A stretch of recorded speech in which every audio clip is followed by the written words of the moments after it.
दिव्या को देखने लड़के वाले आए हैं, लेकिन उनकी बातों से लग रहा है कि वो लंबी लंबी फेंक रहे हैं। हमारे यहाँ 5 कार हैं, 7 बाइक्स हैं, फिर भी हम बस से आए हैं। वो क्या है ना कि हमें दिखावे का बिल्कुल शौक नहीं है।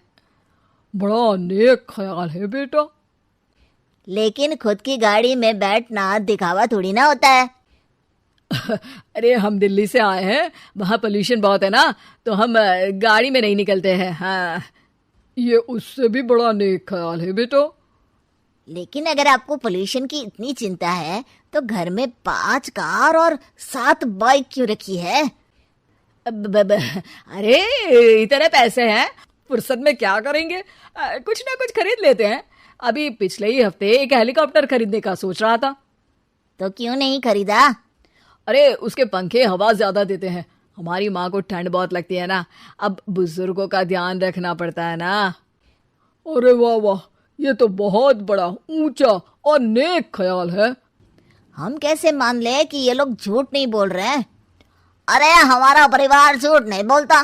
दिल्ली शहर में किसी से भी पूछ लीजिएगा, हमारे बेटे का बड़े लोगों में उठना बैठना है। हाँ। अरे छोटो चुप रह, इतने बड़े लोग हैं, झूठ क्यों बोलेंगे?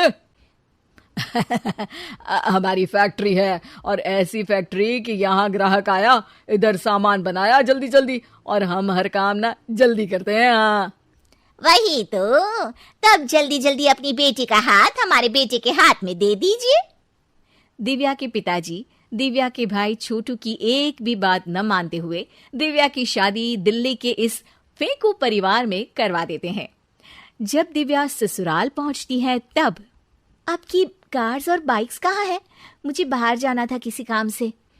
कार और बाइक्स? कौन सी कार और बाइक्स?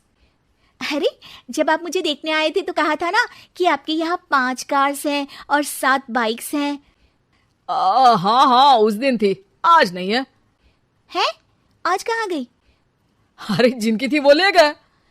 मतलब वो आपकी नहीं थी? आपने तो कहा था हमारे घर पर है। हाँ घर पर थी, बाबूजी का एक पार्ट टाइम काम है कार और बाइक धोने का। उस दिन घर पे 5 कार और 7 बाइक्स थी तो बोल दिया था। अरे झूठ थोड़ी ना बोला है, जैसा था वैसा बोल दिया। और वो हेलीकॉप्टर खरीदने वाली बात, वो झूठ थी क्या?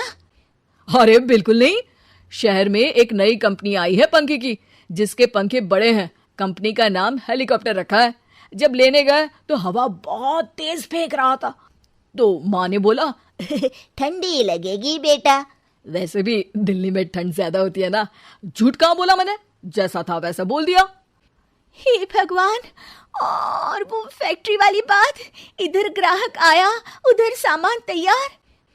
अरे वो भी तो बिल्कुल सही है, मेरा ना पानी पूरी का ठेला है, इधर ग्राहक आता है उधर पानी पूरी बना देता हूँ। अरे झूठ कहाँ बोला, जैसा था वैसा बोल दिया। हे राम, मेरे तो कर्म फूट गए। आपने तो कहा था कि आप लोगों का बड़े लोगों में उठना बैठना है। अरे है तो, पहले मैं बहुत बड़े लोगों के यहाँ नौकर था, जब भी कोई गलती करता तो वो मुझसे उठक बैठक लगवा देते। हो गया ना बड़े लोगों में उठना बैठना। दिव्या अपने साथ हुए धोखे पर रोने लगती है और ठान लेती है कि वो ससुराल वालों को लाइन पर लाकर ही रहेगी और उनकी ये झूठ बोलने वाली आदत छुड़वा कर रहेगी। आप लोग खाने में क्या लेंगे? करेला खा लूंगा। अरे मुझे तो टिंडे खाने हैं। कद्दू खाऊंगा। अच्छी बात है, खाने के टेबल पर मिलते हैं। शाम को जब सब खाने के टेबल पर मिलते हैं तो सब देखते हैं कि टेबल पर प्लेट्स में एक पूरा और कच्चा कद्दू रखा है, कच्चा करेला रखा है और कच्चे टिंडे भी रखे हैं। बहू ये सब क्या है? ससुर जी के लिए करेले, आपके लिए टिंडे और श्रवण जी के लिए कद्दू। अरे वो तो दिख रहा है, लेकिन ये पकाया क्यों नहीं है? आप लोगों ने पकाने को तो नहीं कहा था, बस मैंने पूछा था क्या खाएंगे, तो आपने ये कहा था कि करेले, टिंडे और कद्दू खाने वाले हैं। ये क्या मजाक है दिव्या, तुम झूठ बोल रही हो।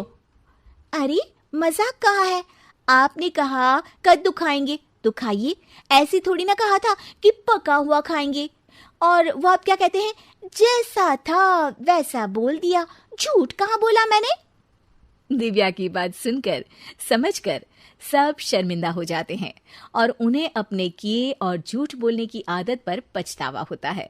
दिव्या समझदारी दिखाते हुए उन्हें सच के रास्ते पर चलने और किसी से मजाक में भी झूठ ना बोलने की सीख देती है और उनके काम में मदद करके उनके काम को और बड़ा बनाने में मदद करने लग जाती है।